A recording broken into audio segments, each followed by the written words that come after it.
Connecticut's budget problems are echoes of the issues at the federal level, also facing a serious deficit, also battling over where to cut and how to save money. On several occasions, lawmakers have extended the continuing resolution to keep funding the government and to avoid a shutdown. However, Congressman Joe Courtney says the longer lawmakers disagree on a federal budget, the greater the chances Connecticut residents could lose jobs.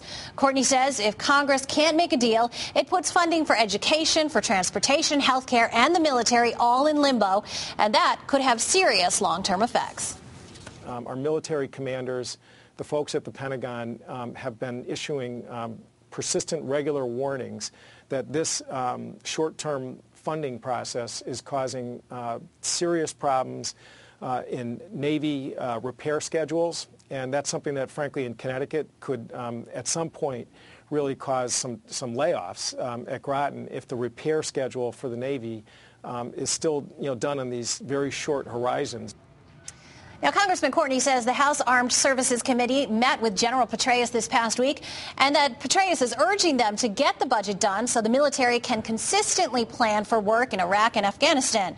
Also, Connecticut's congressional delegation sent a letter to House Speaker John Boehner with concerns about funding levels for Social Security, saying there's a serious risk if cuts to funding start to affect staffing there.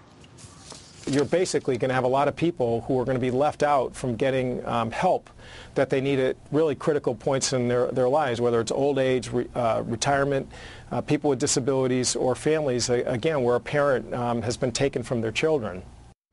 Meanwhile, this week, Senator Richard Blumenthal gave his maiden speech on the floor, saying he'll present a measure that will allow small businesses to reinvest without the tax burdens they currently have. He says it is part of his focus on jobs and economic growth, which Blumenthal says needs to be the priority even as Congress struggles to make budget cuts. But the cuts need to be smart, and they need to promote job growth and economic recovery. And that was essentially my message about how to eliminate the special breaks and subsidies and giveaways that have become so rampant and prevalent in federal government. And Washington needs to listen. Right now, it's not listening. Also this week, Senator Blumenthal sent a letter to the Nuclear Regulatory Commission asking for information and reassurance about the nation's nuclear plants.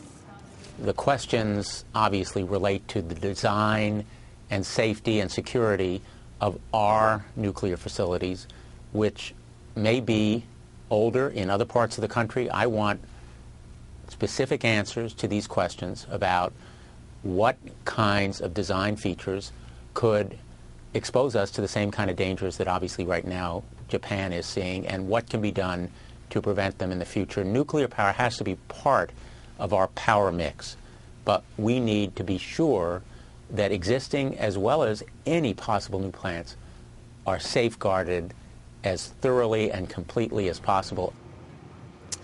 That does it for us here on The Real Story this week. A new feature that we are going to be adding is taking questions from you for our guests.